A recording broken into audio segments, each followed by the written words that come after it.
Oh, what a beautiful morning. Oh, what a beautiful day. I got this great big feeling. Everything's going my way. Well, it's day I don't know what. And I've got to finish this column right here. I've got the plywood up inside it.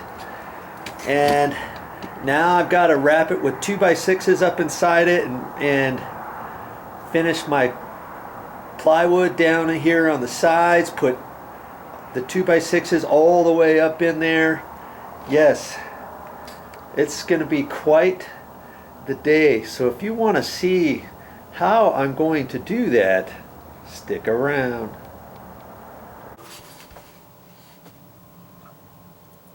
Well, I'm getting there. I got those two 2x6s up there. And the way I did that is I measured it tight, and I still pre-drilled 2 holes and put 2 screws, because the OSB plywood is 1/2 inch and the 2x6 is 1.5 inches. So I used 2-inch screws, pre-drilled the holes down here, and then I also put some liquid nails. I put some construction adhesive, my liquid nails on the back, and then I ran 3 circles all the way around. And what happens is, and then I tapped it all the way up there, and then pushed it in there tight and screwed it in. And what happens when you put liquid nails in a circle all the way around, as it dries, as the gas dries, it sucks the wood up that much tighter and gives it a really good bond. My Formica man years ago, old timer, he taught me that trick, because he did that circles on the back side of his Formica countertops before he screwed it down, and it worked really well. So anyways, I just wanted to show you that that cavity is only 17.5 by 17.5. And it's very tricky to get up in there, but I found a good way. I was trying to straddle it. Like this and get in this way, but it made it really difficult. A lot of stress on my one leg, so I backed up into it. I just, because I came out one time that way, and I thought, hey, maybe I can do it that way. And sure enough, now I can use both legs and lift up.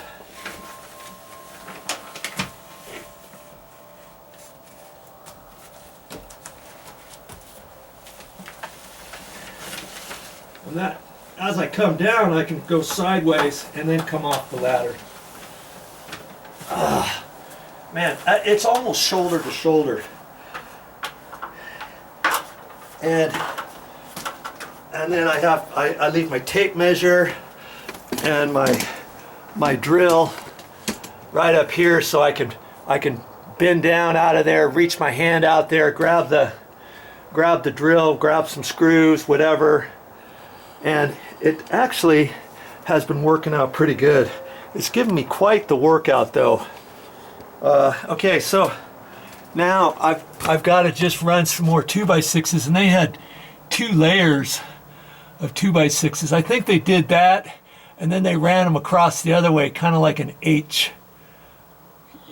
But I'm going to fill those cavities up in between those two, put a little glue on those, and stick those up there. I want it nice and tight. That's going to give me a good bond up there. It's probably not really going to help that much, is it? It's probably not, those short ones. But see, the other ones are going to go this way on top of there, because then after that, the 2x6s coming down are going to go from here over flat on here straight up. And so that'll be good if I ran another one this way and this way, and then put the 2x6s up there. So these next pieces, I guess that's all I'll do then. Because the plywood's up there tight. I'm just talking it through to myself. Do I really want to do that? No, I've already measured those other little pieces. I'm going to go ahead and put them in. And then I'll put those other two across and get ready. I'll have to decide at that point what to do. If I want to put the 2x6s in. Yeah, I think I'm going to have to put the 2x6s in next. And then I can just kind of leave them in there. Or actually I can do this side. I can do this side of the plywood. Actually, I guess I'll do the plywood next after that. See, I can run the plywood all the way down on the left hand side, on the right hand side, and on the back before I slip in my 2x6s. Now I'll have to pull this apart obviously to get the plywood in there and all that. Okay, one step at a time. You'll get it, and so will I. Well, I brought my short wood down here in the pit, and it seems to be working. That way I don't have to go up and down the stairs out there. 17.5. This one needs to be 16.25. I get a mark, get my square.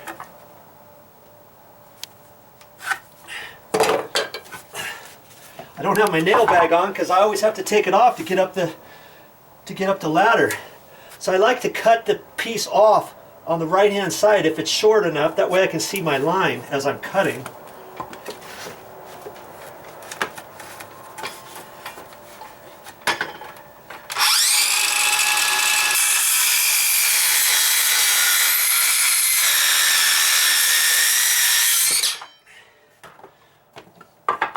And this battery operated saw is working out okay. It's a Bosch,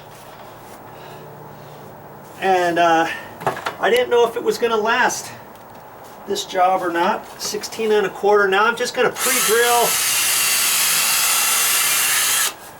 2 holes is all for my 2-inch screws. Let's see here.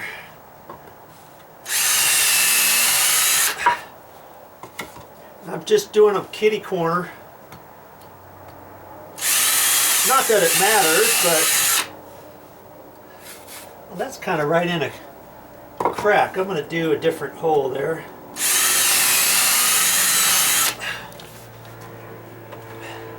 And then I got to grab, oh, my other drill's up here.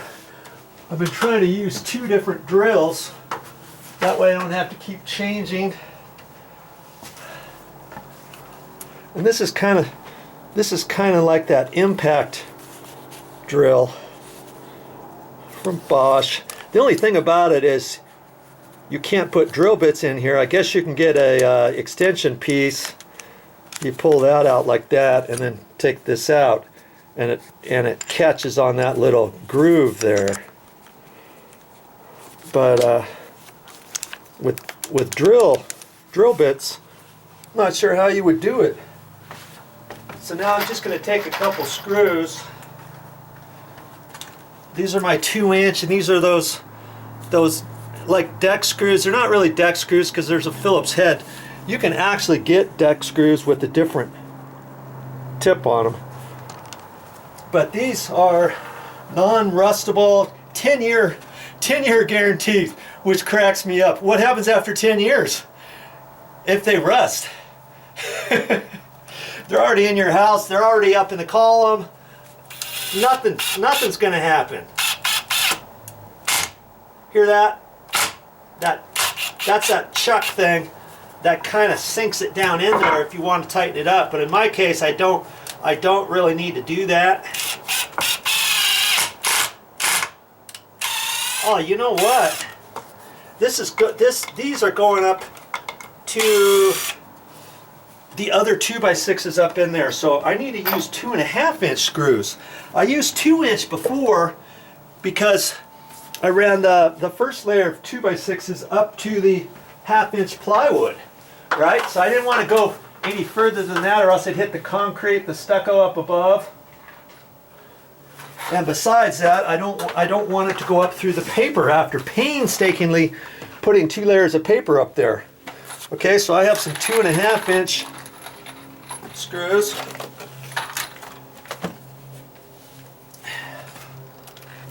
And I'll put those in. See, I'm going to start them so I don't have to do that up over my head. And I can just feel the back side.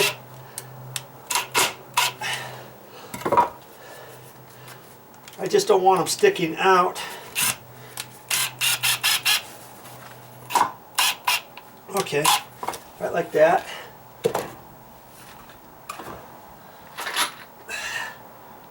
Yeah, all this to get these things up in that column, but you know, when I'm done, it's going to look good.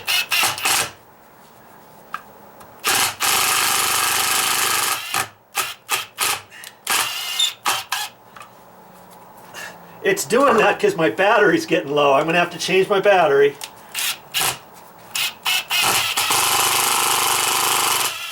I mean, it should only do that as I'm sucking through another 2x4.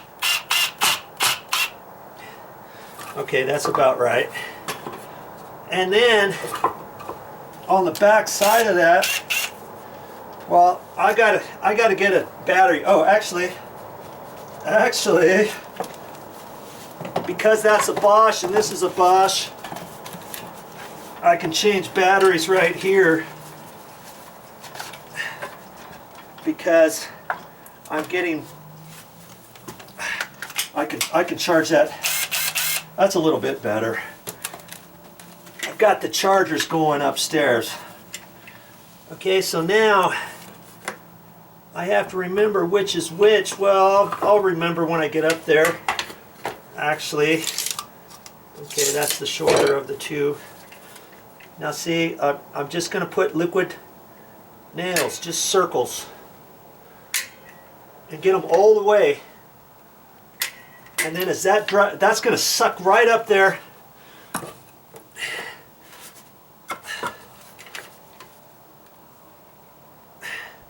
Oh, look at that. Ah, dabbity nabbit. Okay. Well, I'm done with that one. And I have one. I got one up here. And I put it in the sun so that it would soften up a little bit. Especially depending on how cold it is outside.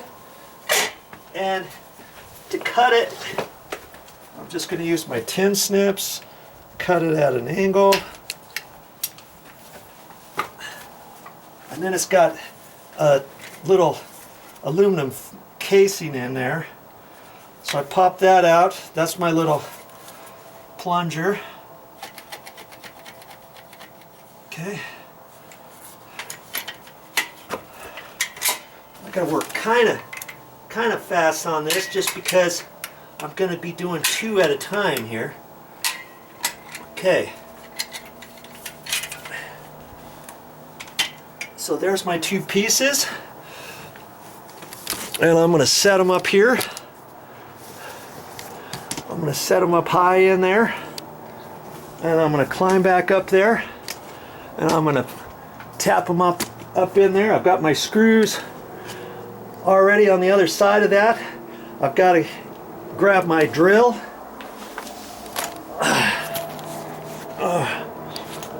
And I gotta put my drill right strategically located right there so I can reach it. And now I can take my pieces up there. And I got to be careful with these because I don't want to fumble them or anything, or they'll come down on top of my shirt, my face, whatever else. Okay? So now I'm going to get up there and put those 2 pieces in.